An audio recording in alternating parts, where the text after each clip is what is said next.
Yeah, we just had a pretty meaningful last couple of hours here, as you say. In Arizona, we got the call in the Senate race. It goes to Mark Kelly, the Democrat, the incumbent, defeating Blake Masters. The key to all of this was Maricopa County. It always is in Arizona. And if you've been following this drama all week, we were talking about there's a very particular type of ballot in Maricopa County we were all waiting on. And it was the ballots that were hand-delivered by voters to polling places on Election Day. There's a whole bunch of them in Maricopa County. There's almost 300,000 of them. Republicans had been pinning their hopes on that type of ballot. They were saying it's a very Republican-leaning voter who tends to do that, who takes their ballot in person to the poll places on Election Day. That had happened in 2020. They said it was going to happen again in 2022, and it was how Blake Masters was going to vault past Mark Kelly. Well, we got a big batch of about 75,000 votes, many of them that exact type of ballot I'm describing. And not only did Blake Masters not do as well as expected, Mark Kelly actually carried them. Mark Kelly actually won more votes, significantly more votes from that batch than Blake Masters did. And so with that, you just do not see a path for Blake Masters to catch up in the Senate race. And so Mark Kelly holds on to the Senate race. As significantly, potentially, in Arizona, what I just described, that dynamic I just described, changes the outlook, perhaps, in the governor's race, because here you have Democrat Katie Hobbs leading Republican Kari Lake. We have seen all week that Katie Hobbs has been leading by a smaller margin, about 80,000 fewer votes than Mark Kelly. And we had been looking at this race and saying, well, that giant batch of votes in Maricopa County, if it is a Republican batch of votes, it may not be enough for Blake Masters to overtake Mark Kelly, but it certainly could be enough for Kari Lake to overtake Katie Hobbs.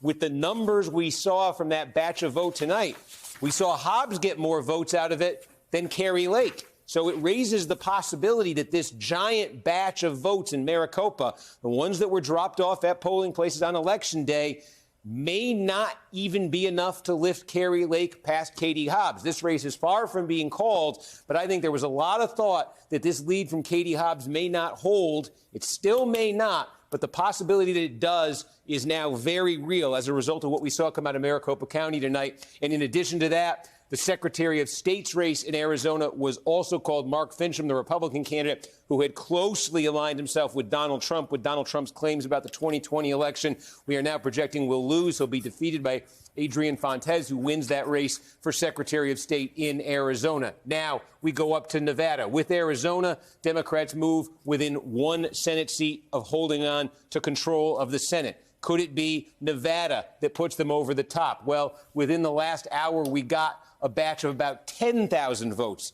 from Washoe County. We had been told by officials that they had 20,000 more pending. We were expecting 20,000 or so in the release. There were 10,000 in this release. Catherine Cortez Masto won more of them than Adam Laxalt. It wasn't a huge margin that she racked up, but it was enough to cut Laxalt's lead, which had been about 2,000, to cut it down to 821 votes statewide. We are told there will be no more votes coming out of Washoe County tonight. So really, I don't think there's anything else that's going to be happening in Nevada tonight.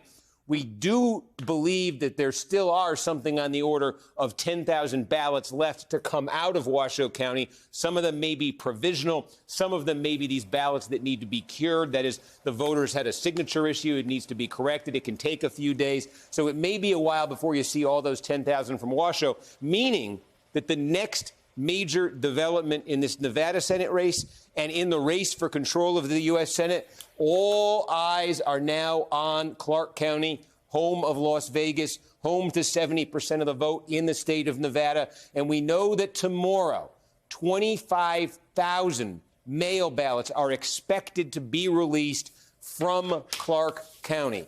We got a big batch of these earlier tonight. Cortez Masto won them by an almost 2-to-1 margin. It's what brought her. It's what really helped bring her so close to catching Laxalt. And so you're seeing 25,000 more of them due to come out tomorrow, which raises the possibility that if Cortez Masto is winning those ballots, anything on the order of what she won them by tonight, not only will she pass Laxalt, she will pass Laxalt and take a significant lead in this race. Now, you do see the red counties between Reno and Las Vegas They are generally Republican, generally rural, low population.